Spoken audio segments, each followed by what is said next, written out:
Julie Bauer, and I am a school director here in Osceola County. Okay, I got my start as a director after I first started in education at the public school system.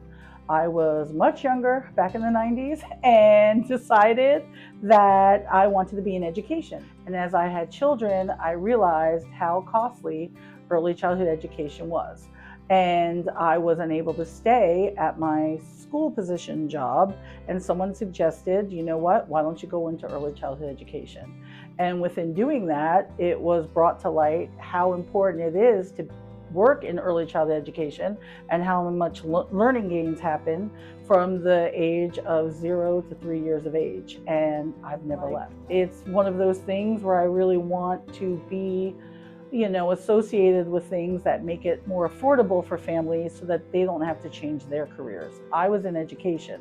Most families are not. And the fact that so many people have to really do and make those really hard choices of what to give up in order to have their children in early childhood education is really important to me, that we make those choices a little bit easier for them, financially attainable for them, so that every child has a good start in early childhood. So I believe there's many things that a child care can do. One is pricing, of course, but how do you do that? And that is partnering with different entities that help support financial assistance for families. In Osceola County, I know that we have school readiness. There are some grant programs as well. There are school choice programs, which is great for Florida being a school choice state. And I think that families need to be aware of the choices that they have and how to also apply for those benefits. And I know that for us here, the Early Learning Coalition of Osceola County really is so supportive in giving those resources to families. This coalition is a different breed. It is filled with passionate people that want to move community in the right direction. Community sounds like such a common word, but what people don't understand is if the community is not involved, or if the community doesn't know, there can't be a community. And so to me, the Early Learning Coalition of Osceola County embraces community. And to me, if you're not out there showing it and doing it, you can't make it happen. And they just really do make things happen. And that's what's so exciting for me. If early childhood education facilities themselves individually are successful, the community is successful, right? Because our whole point of early education is to, raise well-rounded children. If the community is involved with that, it happens. If the community is not, it's not going to. So where you have usually a strong early learning coalition, you can see the results. And I feel that the support that they give to providers is essential. And it's very well welcomed and appreciated in every aspect. And I feel like here the families feel the same way.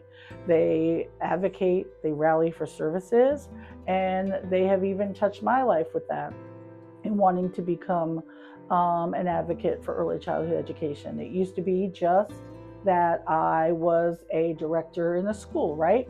And you start to feel like, oh, I'm making changes in the school. I wasn't thinking outside the box. And with the coalition, there's so many aspects to early childhood where families, teachers, educators can get involved. It's amazing. So I've really enjoyed being brought along the way and opening my eyes to what else can we do as a community to help children and families. But reaching out to your local representatives, your county representatives, your state representatives, emailing, calling, and explaining, listen, in Osceola County, our children matter, and we need those funds to continue the great work that we're doing.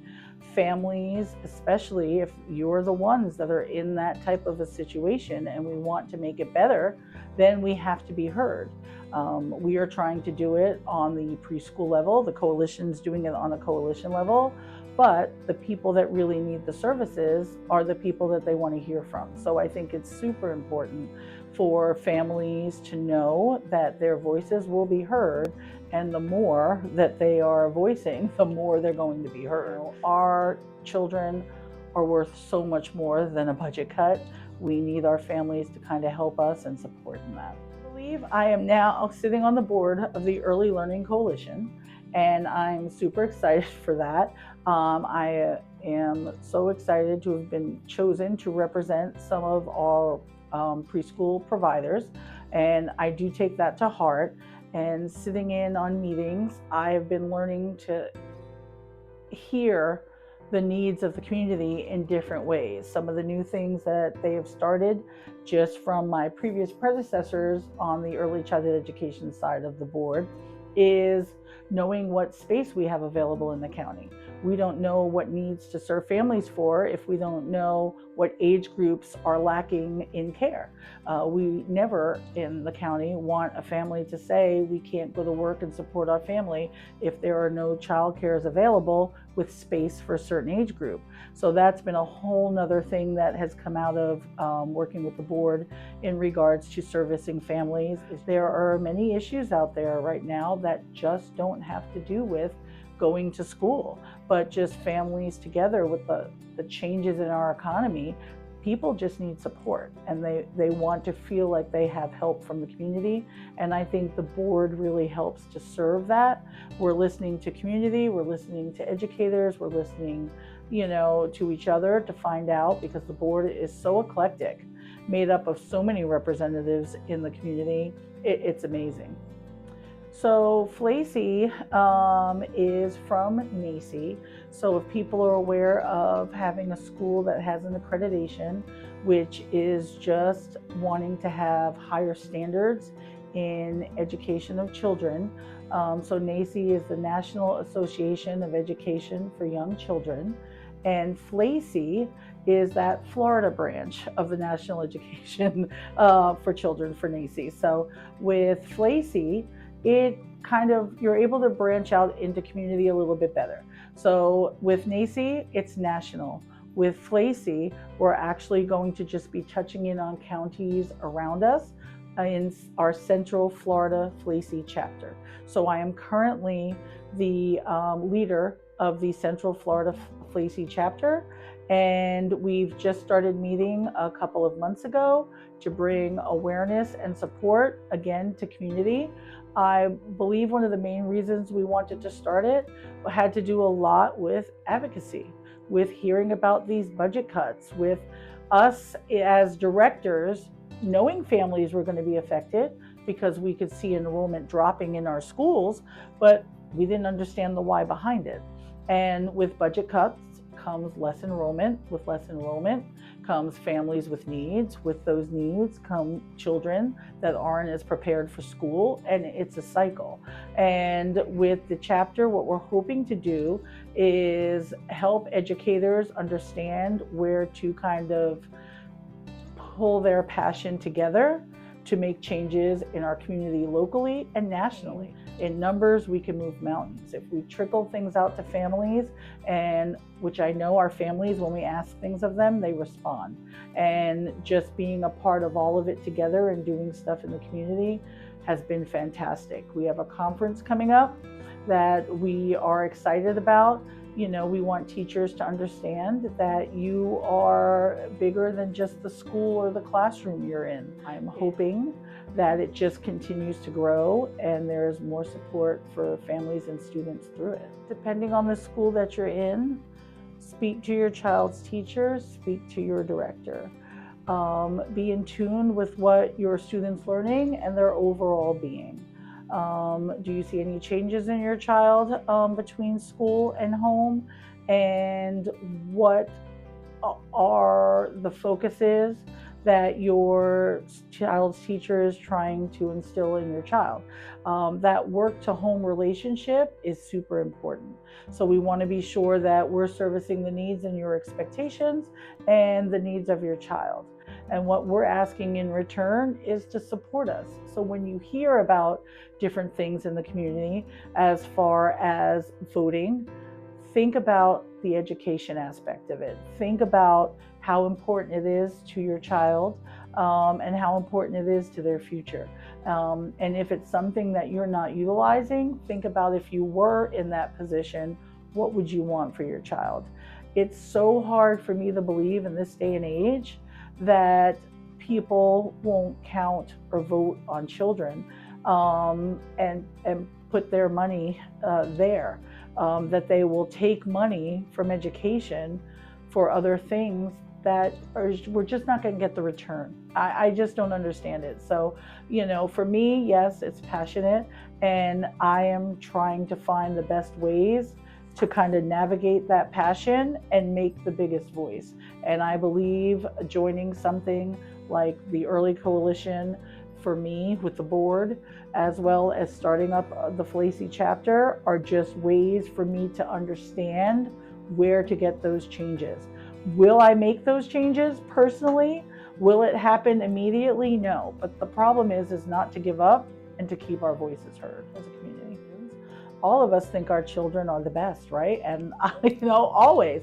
And this child was the best. I love this student, but started to notice that their learning gains were not happening as quickly as other students in the class. And we had to have that difficult conversation of talking to the parent to see, had you talked to your pediatrician about these different learning gains? And they had come from another school, from a different county, and they're like, no, everything's fine, and we've never had a challenge with that before.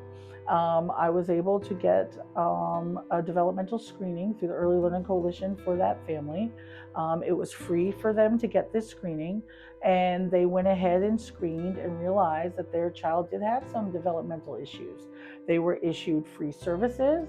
They were put at a school that offered free childcare with those services.